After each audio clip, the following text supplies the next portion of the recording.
അസ്സലാമു അലൈക്കും വറഹ്മത്തുള്ളാഹി തആല വബറകാതുഹു. നുസൈബയുടെ ഉമ്മ ഓരോന്ന് പറഞ്ഞുകൊണ്ടിരിക്കുകയാണ്. നമ്മളെ പരിങ്കുടൊക്കെ ചെറുതായിട്ടേക്കാരം, അല്ലെങ്കിലും ചേരുന്നത് ചേരുള്ളൂ.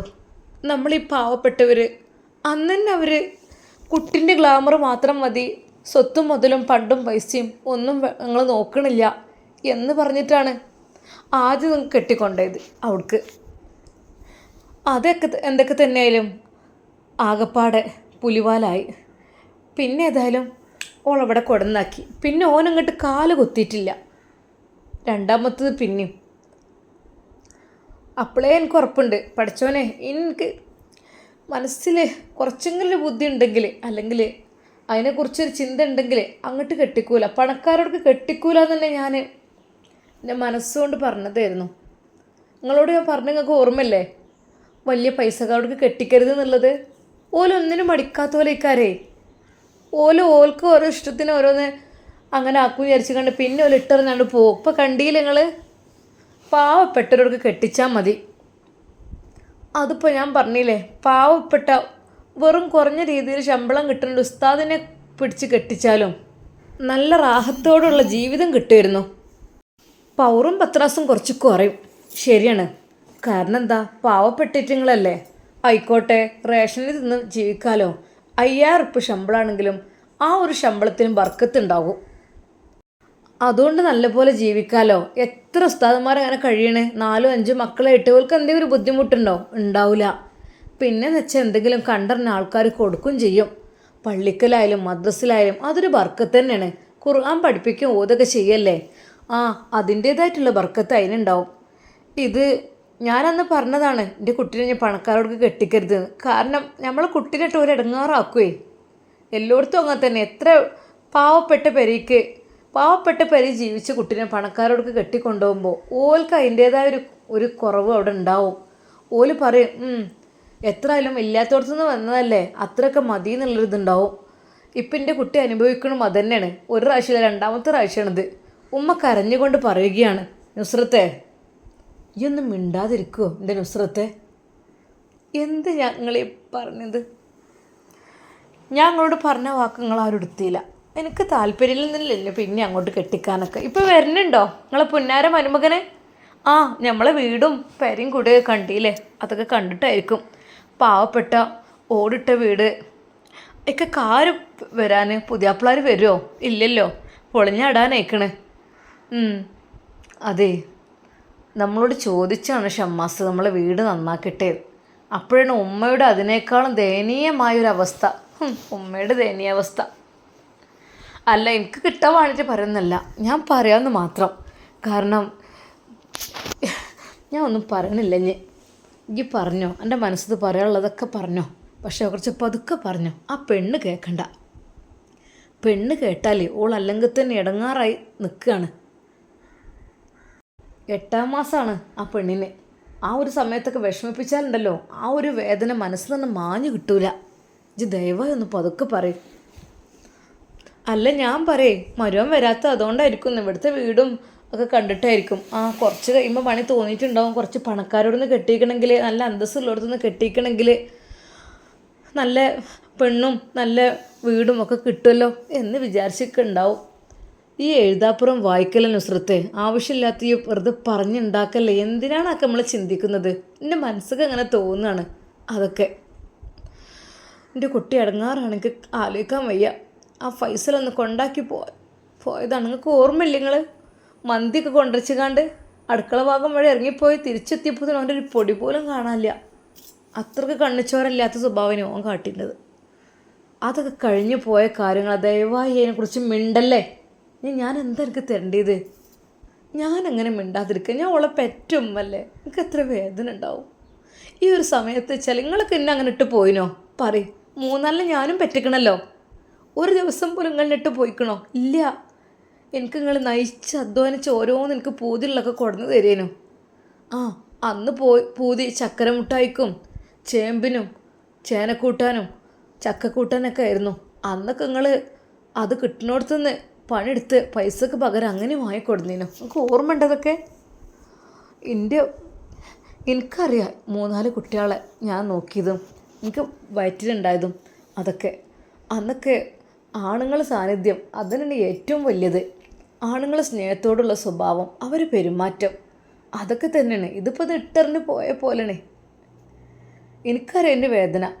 അതുകൊണ്ട് എൻ്റെ കുട്ടിക്ക് ഇജ്ജ് പറഞ്ഞതൊക്കെ കാര്യം തന്നെയാണ്. ഷമ്മാസ് ഒരിക്കലും അങ്ങനെ ചെയ്യൂല. ഓൻ്റെ മനസ്സുകൊണ്ട് അവനങ്ങനെ ചെയ്യൂല. അവൻ അത്രക്കാരനല്ല. നിങ്ങൾ എപ്പോഴും ഷമ്മാസിനെ ഇങ്ങനെ പൊന്തിച്ച് വെച്ചോളി. എപ്പോഴും ഓനെ പൊന്തിച്ച് വെച്ചിട്ട് ഓൻ്റെ അടുത്ത് ഒരു തെറ്റുമില്ല, നല്ല ആളാണെന്ന് പറഞ്ഞ ആളാണ് ഇപ്പോൾ ഇങ്ങനെ കാട്ടുന്നത്. എടി ഈ സമാധാനപ്പെട്. ശരിയാണ്, ഭർത്താവിൻ്റെ സാന്നിധ്യം അത് ഗർഭിണികളായ പെണ്ണുങ്ങൾക്ക് വളരെ സന്തോഷമുള്ള സംഭവമാണ്. അവർ കൂടെ ഉണ്ടാകുമ്പോൾ അത് റാഹത്താണ്. അവരുടെ ആ തലോടൽ, അവരുടെ ആ താങ്ങും തണലുമായിട്ടുള്ള ആ ഒരു സംസാരം, അതെല്ലാം കേൾക്കുമ്പോൾ ഗർഭിണിയായ പെണ്ണിന് വളരെയധികം സന്തോഷമായിരിക്കും അല്ലേ? അതൊക്കെ ശരി തന്നെയാണ്. ഈ പറഞ്ഞതിന് ഒരിക്കലും ഞാൻ അല്ല പറയണില്ല. പക്ഷെ ഷമ്മാസ് ഓൻ്റെ സ്വയം ബുദ്ധിയോടുകൂടി അങ്ങനെ ചെയ്യില്ല എന്നാണ് പറഞ്ഞത്. മതി നിങ്ങളെ വർത്താനം കേട്ടത്. ഏത് നേരം ഷമ്മാസ് മതി. പൂതി ഇട്ടു. എൻ്റെ കുട്ടീനെ വളർത്തേണ്ടി വരുമ്പോടെ അതിനിപ്പോൾ എന്താ, ഒന്നും കുഴപ്പമില്ല. ഒരു വിളിയില്ല, തെളിയില്ല, ആരുമില്ല, ഒന്നുമില്ല. ഇപ്പോൾ ആ കുട്ടിയായതുകൊണ്ട് വിഷമം മനസ്സിൽ ഒളിപ്പിച്ച് വെച്ച് നിൽക്കുകയാണ്. ഉമ്മയുടെ വിഷമം വീണ്ടും വീണ്ടും കൂടിക്കൂടി വന്നു. ഉമ്മ ഓരോന്ന് ഉപ്പയോട് പറഞ്ഞുകൊണ്ടിരിക്കുകയാണ്. എന്നാൽ ഇതെല്ലാം നുസൈബ മറ്റു റൂമിൽ നിന്ന് കേൾക്കുന്നുണ്ടായിരുന്നു. അവളതെല്ലാം കേട്ട് കണ്ണീര് വാർത്തു എന്നല്ലാതെ ഒരക്ഷരം അവൾ മിണ്ടിയില്ല. മിണ്ടിയിട്ടെന്ത്? ഒരു നിമിഷം അവൾ പോലും വിചാരിച്ചു പോയി, റബ്ബേ, എല്ലാം എനിക്ക് നഷ്ടപ്പെട്ടു. ഒരു കുഞ്ഞിനെ എനിക്ക് തന്ന് എൻ്റെ പ്രിയപ്പെട്ട ഷമ്മാസ് എന്നിൽ നിന്നും അകന്നു പോയിരിക്കുന്നു. അല്ലാതെ ഒരിക്കലും എൻ്റെ ഷാമോൻ അങ്ങനെ ചെയ്യില്ല. പക്ഷേ എനിക്ക് ചില പ്രതീക്ഷകളുണ്ട്. എല്ലാം ഞാൻ തകർത്തൂല റബ്ബേ. ഉമ്മ കഷ്ടപ്പെട്ടെന്നെ പഠിപ്പിച്ചതാണ്. ആ ഉമ്മ പഠിപ്പിച്ച ആ ഒരു ഉദ്യോഗം അതെനിക്ക് ഏറ്റെടുക്കാനുണ്ട്. ഞാൻ MBBS ആയി ഇറങ്ങും എൻ്റെ കുഞ്ഞിനെയും കൊണ്ട്. അതെ, എൻ്റെ കൂടെ കുഞ്ഞുണ്ടാകും. അതാണായാലും ശരി, പെണ്ണായാലും ശരി. പക്ഷെ പഠനം മുടക്കാൻ ഞാൻ തയ്യാറല്ല. ഇപ്പോൾ ഇനി എന്തായാലും ഡെലിവറി കഴിഞ്ഞിട്ട് അതുവരെ എൻ്റെ സാർ എനിക്ക് ഉള്ളതെല്ലാം വിട്ടു തരുന്നുണ്ട്. അതെല്ലാം ഞാൻ നോക്കി പഠിക്കുന്നുണ്ട്. ഒരിക്കലും പഠനത്തിൽ ഞാൻ പിന്നോട്ട് പോവില്ലല്ലോ. എൻ്റെ ലക്ഷ്യം അത് പൂർത്തീകരിക്കണം എനിക്ക്. പാവാണ് ഉമ്മ. ആ ഉമ്മയുടെ വാക്കുകളാണ് എന്നെ ഇതിലേക്ക് എത്തിച്ചത്. എൻട്രൻസ് എഴുതാൻ പ്രേരിപ്പിച്ചതും എല്ലാം ഉമ്മ തന്നെ. ആ ഉമ്മയാണ് എനിക്ക് ധൈര്യം തന്നത്. അല്ലെങ്കിൽ ഞാൻ ഇപ്പോഴും വെറുമൊരു +2കാരിയായി തുടരുമായിരുന്നു. ആ ഉമ്മ എനിക്ക് ധൈര്യം തന്ന് പഠനത്തിനുള്ള മുഴുവൻ ചെലവും നിർവഹിച്ച് എനിക്കുള്ളതെല്ലാം തന്ന് ആ ഉമ്മ എന്നെ ഒരു എൻട്രൻസിലെ 1ാം റാങ്കുകാരിയാക്കി.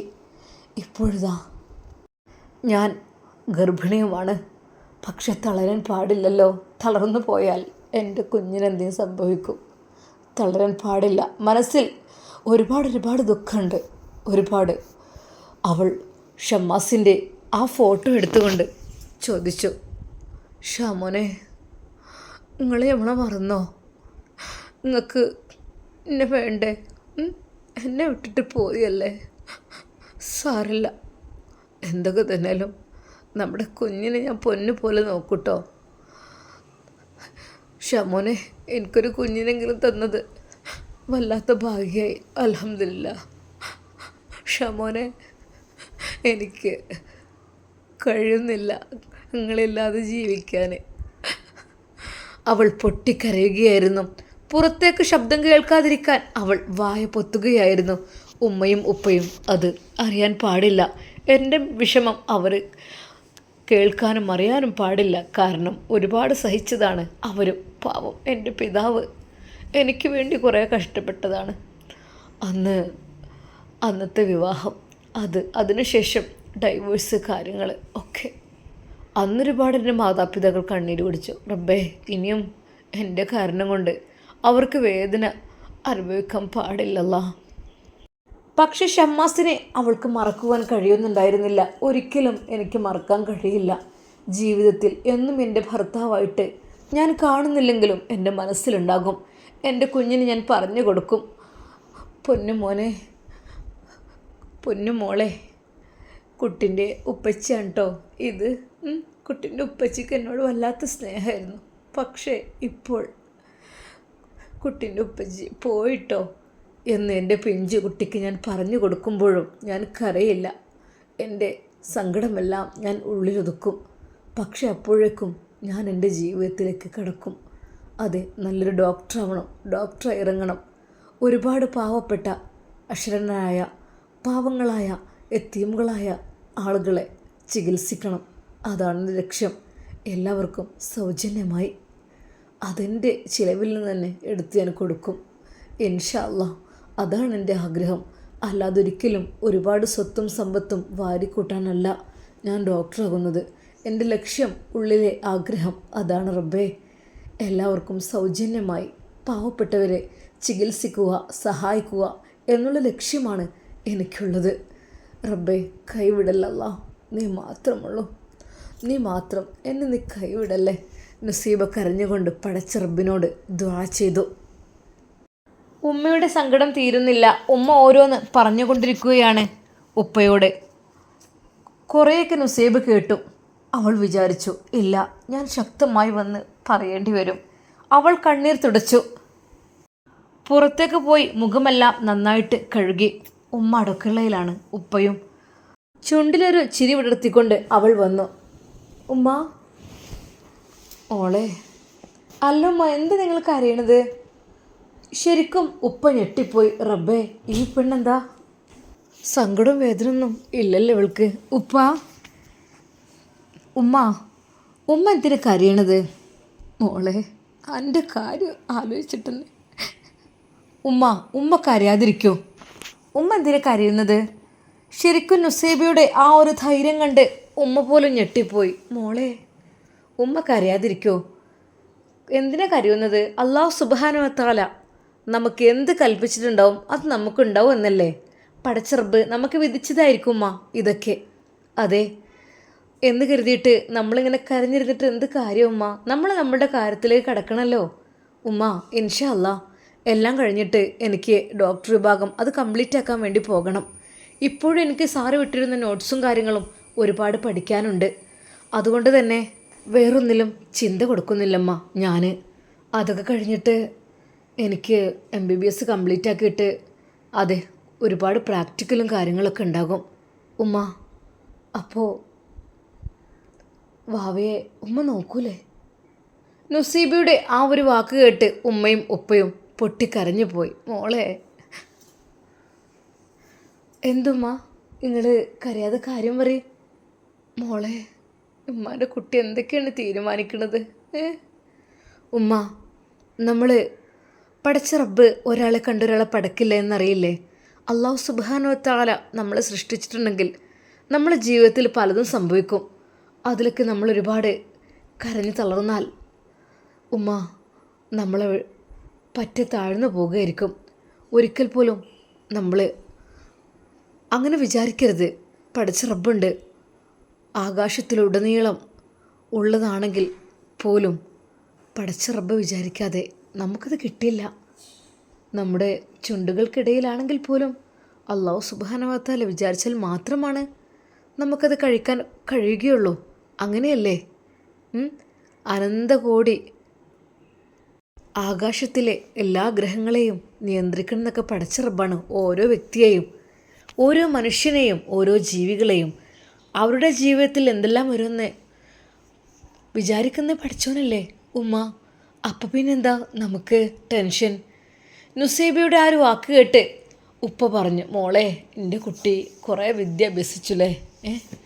ഉപ്പ, അതിപ്പോൾ നമുക്കറിയുന്നതല്ലേ, നമ്മളെ സൃഷ്ടിച്ച് നമ്മൾ പടച്ച റബ്ബാണെങ്കിൽ നമ്മളെ ജീവിതത്തിലേക്ക് എന്തൊക്കെ ഉണ്ടെങ്കിലും അത് അവൻ കരുതിയ പോലെ ആയിരിക്കും. സത്യം പറഞ്ഞാൽ നുസൈബയുടെ ആത്മവിശ്വാസവും ധൈര്യവും കണ്ടപ്പോൾ ഉമ്മക്കും ഉപ്പക്കും സമാധാനമാണ് വന്നത്. ഉപ്പ നിങ്ങൾ വിഷമിക്കാതിരിക്കൂ കേട്ടോ. ഗർഭിണിയായ തൻ്റെ മകളുടെ ആ ഒരു ധൈര്യം ശരിക്കും ഉമ്മയിലും ഉപ്പയിലും പ്രതീക്ഷകൾ ഉണ്ടായിരുന്നു. പഠിച്ചോനെ, എൻ്റെ കുട്ടിയുടെ മനസ്സ് നീ വിഷമിപ്പിക്കല്ലേ അല്ലാ. നുസൈബ നിസ്കരിച്ച് ഖുർആൻ പാരായണം ചെയ്തുകൊണ്ടേയിരുന്നു. മോളെ ഫുഡ് കഴിക്കാൻ വാ മോളെ. ഉമ്മ അന്ന് രാത്രി അവളെ വിളിച്ചു. ഉമ്മ ഇതാ ഇപ്പോൾ വരാം. എനിക്ക് കൂടുതലായിട്ടൊന്നും വേണ്ട കേട്ടോ. ഞാൻ നേരത്തെ വെജിറ്റബിൾസ് കഴിച്ചിരുന്നു. മോളെ വരി, കുറച്ച് തിന്നോളി. ഉമ്മാൻ്റെ കുട്ടി അന്തിപ്പട്ടിണി കിടക്കണ്ട. കാരണം ഈ മാത്രമല്ലല്ലോ, എൻ്റെ കുട്ടിയും കൂടി ഉണ്ടല്ലോ. അതുകൊണ്ട് എൻ്റെ കുട്ടി എന്തെങ്കിലും ഒന്ന് അന്തിപ്പട്ടിണിക്ക് തിന്ന് കിടന്നാളേ. ഉമ്മ എനിക്കിപ്പോൾ വിശപ്പില്ല. മോളെ പണ്ടത്തെ കാലത്തൊക്കെ എല്ലാവരും പറയും ഒരു പ്രാവിൻ്റെ ഇറച്ചി കുറയും നമ്മൾ രാത്രി ഭക്ഷണം കഴിക്കാഞ്ഞാൽ എന്നൊക്കെ. അപ്പോൾ പിന്നെ നമ്മൾ പഴയ വാക്ക് തെറ്റിക്കണ്ടല്ലോ. പ്രത്യേകിച്ച് എൻ്റെ ഉമ്മമാക്കൊക്കെ ആ കാര്യത്തിലൊക്കെ വലിയ വിശ്വാസമാണ്. അത് ഞാൻ തെറ്റിക്കാൻ നിൽക്കണ്ട മോളെ. ഉമ്മയുടെ നിർബന്ധപ്രകാരം അതാ അവൾക്ക് വേണ്ടി ഉമ്മ ഉണ്ടാക്കിയ ആ ഒരു തോരനും കൂട്ടി അവളൽപ്പം ഭക്ഷിക്കുന്നു. ചപ്പാത്തിയായിരുന്നു ഉണ്ടാക്കിയിരുന്നത്.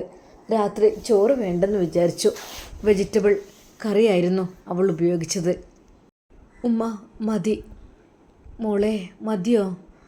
ആ മോളെ കഴിക്കൂ. എൻ്റെ കുട്ടിക്ക് എന്ത് വേണ്ടിയിരുന്നേ പൂതിയുള്ളതൊക്കെ പറഞ്ഞോളൂ. ഇപ്പോൾ കൊടുന്നേരം കേട്ടോ. എന്തുണ്ടെങ്കിലും പറഞ്ഞോളൂ നിങ്ങൾ. ഉപ്പയുടെ സ്നേഹത്തോടെയുള്ള ആ ഒരു വാക്കുകൾ ഉപ്പയുടെ മനസ്സിലും അത് വല്ലാത്തൊരു സങ്കടമായി മാറിയിരുന്നു. ഉപ്പയുടെ മനസ്സിൽ വിഷമമില്ലാഞ്ഞിട്ടല്ല, പക്ഷേ അത് പുറത്ത് കാണിക്കുന്നില്ല. മോളുടെയും തൻ്റെ ഭാര്യയുടെയും മനസ്സ് വേദനിക്കും. ഞാനും കൂടി കഷ്ടപ്പെട്ട് അല്ലെങ്കിൽ ഞാൻ കൂടി വിഷമിച്ച് കഴിഞ്ഞാൽ അത് അവർക്കും ഒരു സങ്കടം അതിലേറെ ആവുമെന്ന് കരുതിയിട്ട് ഒന്നും മിണ്ടാതെ ആ പിതാവ് എല്ലാം സഹിച്ച് മനസ്സിൻ്റെ ഉള്ളിൽ കൊണ്ട് നടക്കുകയാണ്.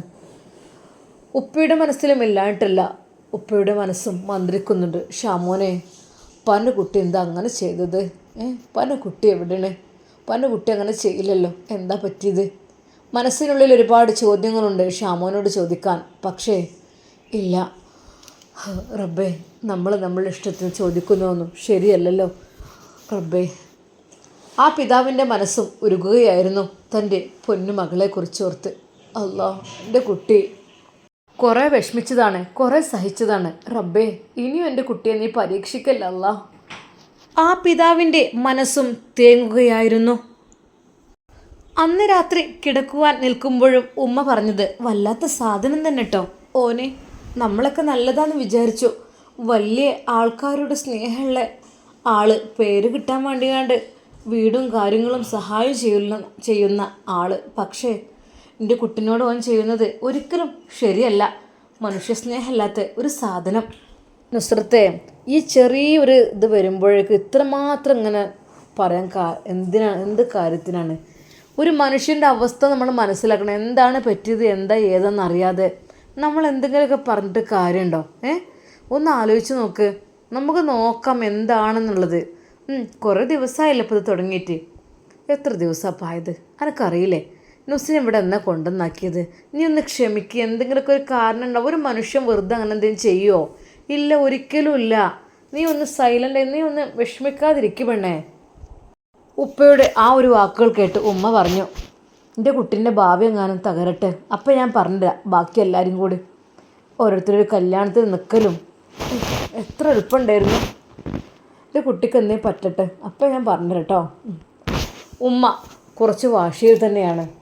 നുസ്രത്തെ, നമ്മളെ മോളെ ബുദ്ധി പോലും എനിക്കില്ലാതായി പോയല്ലോ. പടച്ച റബ്ബ് എന്തേലും വിചാരിച്ചിക്കണമെങ്കിൽ അതിൽ നടക്കുമെന്ന് മോളെന്നോട് പറഞ്ഞത് നീ കേട്ടില്ലേ? അത്ര പോലും ആലോചിക്കാനുള്ള ബുദ്ധി എനിക്കില്ലാതെ പോയല്ലോ. എനിക്ക് അത്രയ്ക്ക് ക്ഷമിക്കാൻ കഴിയുള്ളൂ. കാരണം എനിക്ക് എൻ്റെ കുട്ടീൻ്റെ ഭാവി ജീവിതം തന്നെയാണ് വലുത്, അല്ലാതെ വേറൊന്നുമല്ല.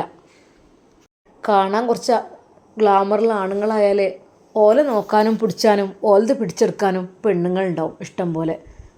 അതിപ്പോൾ മറ്റോൻ്റെ അങ്ങനെ തന്നെയാണല്ലോ. സ്വത്തും മുതലും സമ്പത്തും സൗന്ദര്യവും ഉണ്ട് ഫൈസലിന്. ഓൻ്റെ പിന്നാലും പെണ്ണുങ്ങളായിരുന്നല്ലോ.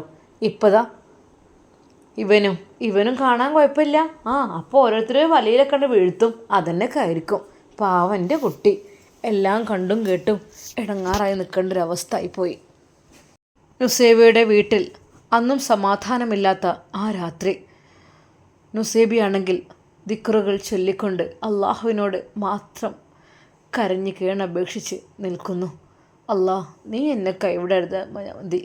ആരൊക്കെ തന്നെ എന്നെ കൈവിട്ടാലും അല്ലാ, നീ എന്നെ കൈവിടരുത് റഹ്മാനെ. നീ മാത്രമാണ് എനിക്ക്. തവക്കൽത്തു അലല്ലാ, യാ തവക്കൽത്തു അലല്ലാ, തവക്കൽത്തു അലല്ലാ എന്ന് പറഞ്ഞുകൊണ്ട് അവൾ പാതിമയക്കത്തിലേക്ക് വഴുതി വീഴുന്നു. എന്നാൽ ഈ സമയം നുസൈബയുടെ വീട്ടിലേക്കുള്ള യാത്രയിലായിരുന്നു ഷമ്മാസ്. പഠിച്ചോനെ, എന്നോട് പിണക്കായിരിക്കും. എൻ്റെ നുസിക്ക്. അതെനിക്ക് ഉറപ്പുണ്ട്. കാരണം ഓളോട് 2 ദിവസമായി ശരിക്കൊന്ന് എനിക്കറിയുന്നില്ല എന്താന്ന്. എനിക്ക് എൻ്റെ ലോകമാകെ മാറിയ പോലെയായിരുന്നു. പഠിച്ചോനെ, അവൾക്ക് എന്നോട് പിണക്കുണ്ടാവുമോ? എന്തൊക്കെ തന്നെയാലും വേണ്ടില്ല. അവൻ നേരെ പോയത് സൂപ്പർ മാർക്കറ്റിലേക്കായിരുന്നു. അവിടേക്കുള്ള സാധനങ്ങൾ, കുട്ടികൾക്കുള്ളത്, അവൾക്കുള്ളത്, അവൾക്ക് ഇഷ്ടപ്പെട്ട ഫ്രൂട്ട്സ്, കാര്യങ്ങൾ എല്ലാം ഷമ്മാസ് വാങ്ങി. പഴയ പോലെ തന്നെ. ഒരു നിമിഷം അവൻ ഓർത്തു, റബ്ബേ, കഴിഞ്ഞ പ്രാവശ്യം അവളെ കൊണ്ടാക്കാൻ ചെന്നപ്പോൾ ഞാനൊന്നും വാങ്ങിയില്ലല്ലോ. എന്താ റബ്ബേ എനിക്ക് പറ്റിയത്? എനിക്ക് മനസ്സിലാകുന്നില്ല. ഞാൻ ഇത്രക്കും ഒരു ദുഷ്ടനായിരുന്നോ? പഠിച്ചോനെ, ഞാൻ വല്ലാത്തൊരു നീചനായിപ്പോയി. റബ്ബേ, നീ എന്നോട് പുറത്തു കൊണ്ടല്ല. എനിക്കറിയില്ലായിരുന്നു. എനിക്ക് എന്ത് സംഭവിച്ചെന്ന് എനിക്കറിയില്ലായിരുന്നു. ഓരോന്നാലോചിച്ചിട്ട് ഷമ്മാസിൻ്റെ കണ്ണുകൾ നിറഞ്ഞൊഴുകി. റബ്ബേ, ഉസിൻ തങ്ങൾ ഏത് നിമിഷത്തിലാണ് തങ്ങളുടെ അരികിലേക്ക് എനിക്ക് എത്താൻ കഴിഞ്ഞത്? റബ്ബേ, പഠിച്ചവൻ എനിക്കറിയുന്നില്ല. റഹ്മാനെ, എല്ലാം നീ രക്ഷിച്ചു എന്ന് തന്നെ പറയാം. അല്ലെങ്കിൽ എന്തായി തീരും? ഷമ്മാസ് ഓരോന്ന് ആലോചിച്ചുകൊണ്ട് അതാ ഡ്രൈവിംഗ് ചെയ്യുകയാണ്. പെട്ടെന്നത് ഫോൺ ബെല്ലടിക്കുന്നു. പഠിച്ചവനെ, ഫോൺ വരെ എനിക്ക് ഓണാക്കാൻ തോന്നിയിട്ടില്ലായിരുന്നു. എന്നോട് ചോദിച്ചു, എന്താ ഫോണൊന്നും യൂസ് ചെയ്യാത്തത്? ഒന്നും ഇല്ല, ചാർജ് ചെയ്യാറില്ല, ഒന്നും നോക്കാറില്ല. അങ്ങനത്തെ ഒരു അവസ്ഥയായി പോയിരുന്നു. ഷമ്മാസ് പെട്ടെന്നാണ് തൻ്റെ ജീവിതത്തിലേക്ക്, പഴയകാല ജീവിതത്തിലേക്ക് തിരിച്ചു വരുന്നത്. മുഹ്സിൻ തങ്ങളെ കണ്ടതുകൊണ്ട് ഭാഗ്യം. റബ്ബേ, അള്ളാഹുവിൻ്റെ അനുഗ്രഹം കൊണ്ട്. ഹലോ, ആ തങ്ങളെ. വലൈക്കും അസ്സലാം. എന്താ ഷമ്മാസ്, വീട്ടിലെത്തിയോ? എവിടെ പെണ്ണ്? പിണങ്ങിയോ? ഇല്ല, എത്തിക്കൊണ്ടിരിക്കുന്നേ ഉള്ളൂ. അതിനിടയ്ക്ക് ചെറിയ പർച്ചേസിങ്. ആ, ഓക്കെ, ഹാപ്പിയായി ജീവിക്കും കേട്ടോ, നല്ല രീതിയിൽ. പിന്നെ പ്രഗ്നൻ്റ് ആണ്, ടൈം. പിന്നെ ഞാൻ പറഞ്ഞ പോലെ തന്നെ നല്ല ഹാപ്പി ആക്കി അവളെ സന്തോഷിപ്പിച്ച് വരിക. അതുപോലെ തന്നെ അത് മാത്രമല്ല, പിന്നെ വീട്ടിലേക്ക് കിടക്കാൻ പോകണ്ട കേട്ടോ. ഇനി നാളെ, ഇന്നിപ്പോൾ അവിടെ നിൽക്കുകയാണെങ്കിലും നാളെ ഇങ്ങോട്ട് പോരണം. എന്തൊക്കെ തന്നെയാലും നിങ്ങൾക്കിവിടെ നമുക്ക് ഇഷ്ടം പോലെ താമസിക്കാനുള്ള സൗകര്യങ്ങളും കാര്യങ്ങളൊക്കെ ഉണ്ട്. ഇൻഷാ അല്ലാ, നമുക്ക് എന്തെങ്കിലുമൊക്കെ പറഞ്ഞൊക്കെ ഇരിക്കാമല്ലോ. എനിക്കൊരു കൂട്ടായും ചെയ്തു. തങ്ങളെ, നിങ്ങൾക്ക് കൂട്ടോ? എപ്പോഴും തിരക്കില്ല, നിങ്ങൾക്ക് ബിസി ആവുമോ? ബിസി അല്ലേ, ഏത് സമയത്തും ബിസിയൊക്കെ തന്നെ. പക്ഷേ പരിശോധന ആ സമയം, ആ ടൈം കഴിഞ്ഞാൽ പിന്നെ എനിക്ക് ഫ്രീ ആണല്ലോ. ആ, എന്തൊക്കെ തന്നെയാലും വാ, നമുക്കിവിടെ കുറച്ച് സന്തോഷത്തോടൊക്കെ ഇരിക്കാം. നല്ല ഹാപ്പിനെസ് അല്ലേ ഫ്രണ്ട്ഷിപ്പ് എന്ന് പറഞ്ഞാൽ? അതൊക്കെ ശരിയാണ്. പിന്നെ വൈഫിനെ കൂട്ടി പറ്റുന്നുണ്ടെങ്കിൽ ഒരു ദിവസം കൊണ്ട് വരണം കേട്ടോ. എൻ്റെ ബീവിക്കും കാണാൻ ഒരു ആഗ്രഹമുണ്ട്. ഞാൻ ഓളോട് കാര്യങ്ങളൊക്കെ പറഞ്ഞു.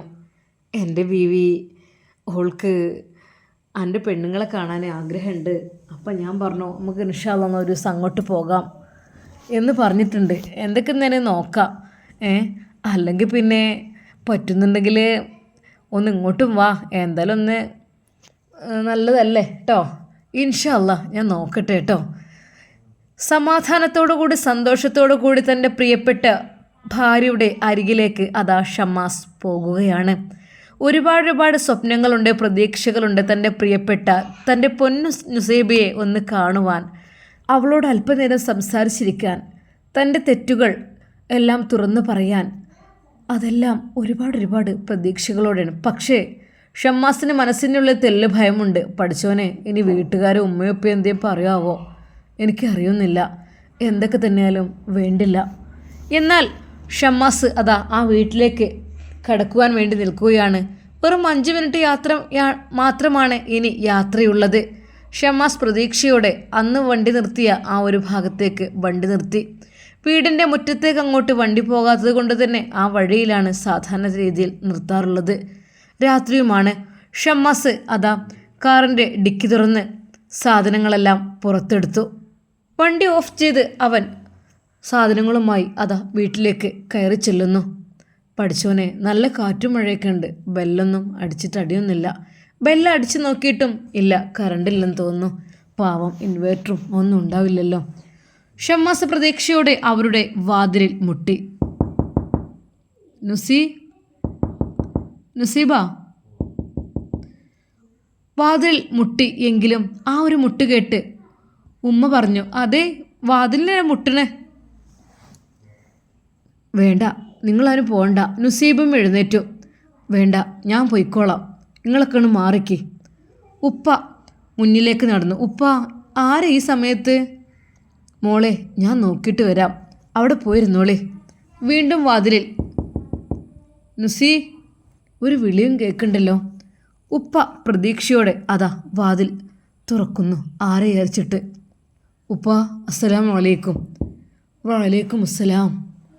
മോനെ, കയറിയിരിക്കേ. സത്യം പറഞ്ഞാൽ ഉപ്പയുടെ കണ്ണുകൾ നിറഞ്ഞു. ഷമ്മാസ് ഉപ്പയെ കെട്ടിപ്പിടിച്ചു. ഉപ്പ, എന്നോട് ക്ഷമിക്കണം കേട്ടോ, ഞാനൊരു ഇതിൽ പെട്ടുപോയതാണ്.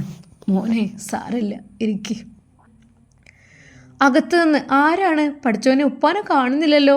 ആരാണ്? ഉമ്മ? ആരാവോ? നുസൈബക്കും ചെറിയൊരു ടെൻഷൻ ഉണ്ടായിരുന്നു. വാ, അങ്ങോട്ട് പോരി കുട്ടിയെ, അകത്തേക്ക് കയറിയിരിക്കുക. എന്തിനാ കുട്ടി ഇതൊക്കെ വാങ്ങിക്കൊണ്ടുവന്നത്? ഉപ്പയുടെയും ആ സംസാരം കേട്ടപ്പോൾ ശരിക്കും നുസൈബയും ഉമ്മയും ഒന്ന് ഞെട്ടിപ്പോയി. ആരപ്പത് ഈ സമയത്ത് എന്ന് കരുതിയിട്ട്. എടീ മോളെ, ഉപ്പ വിളിച്ചു. അപ്പോഴേക്കും ഷമ്മാസ് അകത്തേക്ക് കയറി. പെട്ടെന്ന് നുസൈബ ആ ഒരു കാഴ്ച കണ്ട് ഞെട്ടിപ്പോയി. യാ അല്ലാ! അവൾ കരഞ്ഞുകൊണ്ട് അകത്തേക്ക് പോയി. നുസി, പെണ്ണെ, നുസി. അവൾ തിരിഞ്ഞു നോക്കുകയില്ല. അവൾക്ക് സഹിക്കാൻ കഴിയുന്നില്ലായിരുന്നു സങ്കടം. നുസി, പെണ്ണെ, എന്താടി, പിണങ്ങോ? ഇക്ക. അവൾ പൊട്ടിക്കരഞ്ഞു. ഷമ്മാസിൻ്റെ നെഞ്ചിലേക്ക് വീണു. ഏയ്, കരയരുത്. കെട്ടിപ്പിടിച്ച് നിൽക്കുന്ന ഷമ്മാസിനെയാണ് ഉമ്മ കണ്ടത്. ഉമ്മക്ക് ദേഷ്യവും സങ്കടവുമാണ് വന്നത്. ഷമ്മാസ്. അവൻ തിരിഞ്ഞു നോക്കി. ഷമ്മാസേ, നീ ചെയ്യുന്നത് വല്ലാത്തൊരു ചെറ്റത്തിലാണ് കേട്ടോ. കെട്ടിപ്പിടിച്ച ആ കൈകൾ പതുക്കെ അയഞ്ഞു. ഉമ്മ, അത് വേണ്ട. ഷമ്മാസ്, എന്തിനാണ് ഗർഭിണിയായ പെണ്ണിനെ എങ്ങനെ ഇടങ്ങാറാക്കണ്? കുറേ സഹിച്ചല്ലേ? എങ്ങൾക്കൊക്കെ അറിയണല്ലത്, ഇനിയും ഓൾ ഇടങ്ങാറാക്കണോ? ഉമ്മ ഹൃദയം പൊട്ടിക്കൊണ്ടാണ് അത് പറഞ്ഞത്. ഷമ്മാസിൻ്റെ കണ്ണുകൾ നിറഞ്ഞു. ഒരു നിമിഷം. ഉമ്മ, അത്. പെട്ടെന്ന് ഉപ്പ അതിലിടപെട്ടു. നുസ്രത്തെ, മിണ്ടാതിരിക്ക്. അങ്ങോട്ട് കയറി വന്നിട്ടുള്ളൂ. കയറി വന്നപ്പോഴന്നെ ഒരു തുള്ളി ചായൻ്റെ ഉണ്ടായി കൊടുക്കാതെ ഇതാണോ ഈ അവനോട് ചോദിക്കണത്? ഷമ്മാസേ, ഈ എന്തിനെപ്പോൾ അങ്ങോട്ട് കയറി വന്നത്? ഉമ്മ വീണ്ടും അതുതന്നെയാണ് ചോദിക്കുന്നത്. നുസ്രത്തെ, വായടക്ക്. സത്യം പറഞ്ഞാൽ ഷമ്മാസിന് ആകെ അങ്ങ് ഇടങ്ങാറായിപ്പോയി. വീട്ടിലേക്ക് കയറി വന്ന ആളോട് ചോദിച്ച ആ ഒരു ചോദ്യമാണ് ഈ സമയത്ത് ഇപ്പോൾ എന്തിനാണ് ഇങ്ങോട്ട് വന്നത് എന്നുള്ളത്. ഷമ്മാസിന് എന്ത് ചെയ്യണമെന്നായിപ്പോയി. അവൻ്റെ മുഖം വല്ലാതെയായി. നുസൈബ ആകെ സങ്കടപ്പെട്ടു. ഉമ്മ, വേണ്ടുമ്മ. പിന്നീട് പറയണ്ടേ, ഇത് തോന്നുമ്പോൾ കയറി വരാം. ഇതെന്താ പാതി വഴിയിൽ ഉപേക്ഷിച്ച് പോവുക, തോന്നുമ്പോൾ കയറി വരിക? എന്തപ്പത്? എന്താ എനിക്ക് ചോദിക്കാനും പറയാനും ആളില്ലെന്നോ ഓൻ്റെ വിചാരം? ഓലെ പെരക്കാരെ, പുത്തൻ വീട് തറവാട്ടുകാർ എനിക്ക് പണ്ടേ വറുത്ത ടീമാണ്. ഇപ്പോൾ ഓരോ ഇടങ്ങാറ് എൻ്റെ കുട്ടീൻ്റെ തലേക്ക് കൊടുന്നിടുകയാണ്. എന്നാൽ ഒരു വാക്കൊന്നും പറഞ്ഞിട്ട് എടുക്കുക. ഫോണ് വരുന്നിട്ട് ഫോണും സ്വിച്ച് ഓഫ്. അവിടെ ഇട്ട് പൊയ്ക്കാണ്. ആ ലഗേജും എല്ലാം കൂടി എൻ്റെ കുട്ടി ഏറ്റവും കയ്യിൽ എന്നെ വിളിച്ചിക്കേനു. ഉമ്മ ഹൃദയം പൊട്ടിക്കൊണ്ട് ഒരുപാടങ്ങ് ഷമ്മാസിനെ ചീത്ത പറഞ്ഞു. പക്ഷേ ഷമ്മാസ് ഒരു വാക്കും മിണ്ടിയില്ല. ഉമ്മ, അതെന്നോട് ക്ഷമിക്കണം. എന്ത് ക്ഷമിക്കുക? കുറേ ക്ഷമിച്ചാണ്. ഇനി കഴിയൂല മോനെ, ഇനി കഴിയൂല. നിങ്ങളെ വീട്ടിലേക്ക് പറഞ്ഞേക്കണമെന്ന് എനിക്ക് പൂതില്ല. മടുത്തുക്കണ്. നിങ്ങൾക്ക് ഓളം കണ്ട് പൂതി മടുത്ത് കഴിഞ്ഞാൽ ഇവിടെ കൊടുന്നാക്കിയാണ് പോവും. പിന്നെ ഒരു വിവരമില്ല. ഓനും അങ്ങനെ തന്നെ, ഇജ്ജും അങ്ങനെ തന്നെ. ഉമ്മ, അത് തെറ്റുപറ്റി പോയിമ്മ. എനിക്കത് വേണ്ട. ഷമ്മാസേ, എൻ്റെ കുട്ടീനെ ഞാൻ വിടണമെന്നുണ്ടെങ്കിൽ എനിക്കൊരു ഉറപ്പില്ലാതെ ഞാൻ ഒരിക്കലും വിടൂല. ഓളെ ഇവിടെ നിന്നോട്ടെ, ഞങ്ങൾ നോക്കിക്കൊണ്ടോളെ. ഉമ്മയുടെ ആ ഒരു വാക്കുകൾ കേട്ടപ്പോൾ ഷമ്മാസിൻ്റെ ഹൃദയം പിടഞ്ഞുപോയി. അതെ, നിങ്ങൾക്ക് നോക്കാൻ കഴിയൂലെങ്കിൽ ഞാൻ നോക്കിക്കൊണ്ട്, ഞാനും ഓളപ്പം ഇവിടെ നയിച്ചുണ്ടാക്കി കൊടുന്ന് നോക്കിക്കോളും. എൻ്റെ കുട്ടീനിട്ട് അങ്ങനെ തട്ടാൻ പറ്റൂല. പറഞ്ഞില്ല എന്ന് വേണ്ട. ഉമ്മ ദേഷ്യത്തോടെയാണ് ഷമ്മാസിനോട് അത് പറഞ്ഞത്. ഷമ്മാസ് കൊണ്ടുവന്ന സാധനങ്ങൾ ചൂണ്ടിക്കൊണ്ട് ഉമ്മ പറഞ്ഞു, ഇവിടെ ഒരു സാധനം ആവശ്യമില്ല, ഒക്കെ കൊണ്ടേക്കോ. എൻ്റെ കുട്ടീനെ ഇടങ്ങാറാക്കിയതിന് തുല്യാവില്ല അതൊന്നും. എന്തിനാ ഇപ്പോൾ എപ്പോഴേയും കയറി വരിക, എന്തെങ്കിലും കൊണ്ടുവരിക, അതുകൊണ്ട് പായോ? എൻ്റെ കുട്ടീനെ ഇടങ്ങാറാക്കാൻ ഞാൻ വിട്ടു തരൂല. നിങ്ങൾ പൊയ്ക്കോളി എവിടേക്ക് വെച്ചാൽ. പ്രതീക്ഷയോടെയാണ് ഷമ്മാസ് അങ്ങോട്ട് കയറി വന്നത്. എന്നാൽ ഉമ്മയുടെ ആ ഒരു വാക്ക് കേട്ട് അവൻ എന്ത് ചെയ്യണം എന്നായിപ്പോയി. ഉമ്മ പറഞ്ഞത് എങ്ങോട്ടച്ച പോയിക്കോളി, എൻ്റെ കുട്ടിയെ വിട്ടു തരൂല എന്ന് തന്നെയാണ് പറയണത്. ഉമ്മ എന്ത് നിങ്ങളീ പറയുന്നത്? നുസൈബ, ഒന്നും മിണ്ടാതിരിക്കടേ. ഇവിടെ കരഞ്ഞു കൂട്ടുന്നത് ഞാൻ കാണായിട്ടൊന്നല്ല, എനിക്കറിയായിട്ടുമല്ല. ഒരക്ഷരം മിണ്ടി പോരുത്.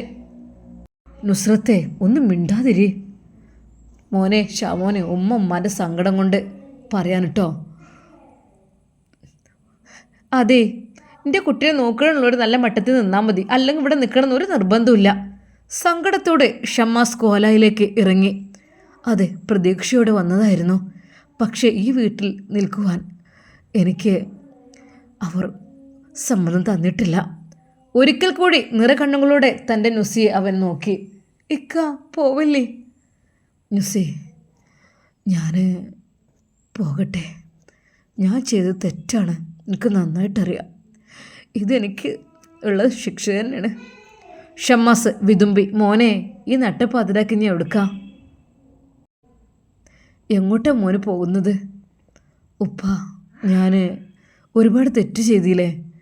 അതൊക്കെ വലിയ തെറ്റാണ്, എനിക്ക് നന്നായിട്ടറിയാം. ഉമ്മയെ ഒരിക്കലും കുറ്റം പറയുന്നില്ല, ഏതൊരു ഉമ്മമാരും പറയുന്നത് തന്നെയാണത്. സത്യം പറഞ്ഞാൽ ഷമ്മാസിന് ആ വീട്ടിൽ നിൽക്കുവാൻ തന്നെ കഴിയാൻ പറ്റാത്ത രീതിയിലായി. പ്രതീക്ഷയോടെ കയറി ചെന്ന അവനെ ആട്ടി പുറത്താക്കിയ പോലെയായിരുന്നു ആ ഒരു വാക്കുകൾ. അവൻ കണ്ണീരോടെ സിറ്റൗട്ടിൽ നിന്ന് പടിയിറങ്ങണോ അതോ വേണ്ടയോ എന്ന് കരുതി പുറത്തേക്ക് സ്റ്റെപ്പിലേക്ക് കാല് വെച്ചു. നുസൈബ പൊട്ടിക്കരഞ്ഞുകൊണ്ട്, ഇക്ക പോവില്ലിക്ക, ഇക്ക പോവില്ലേ. ഷമ്മാസ് അവിടെ നിന്ന് പോകുമോ അതോ അവിടെ നിൽക്കുമോ? എന്താണ് നിങ്ങളുടെ അഭിപ്രായം? ഉമ്മ അത്രയും ചീത്ത പറഞ്ഞ സ്ഥിതിക്ക് ഷമ്മാസ് അവിടെ നിൽക്കുന്നത് ശരിയാണോ? നമുക്ക് കാത്തിരുന്ന് കാണാം. അതുവരേക്കും എല്ലാവർക്കും അസ്സലാമു അലൈക്കും വറഹ്മത്തുള്ളാഹി തആല വബറകാതുഹു.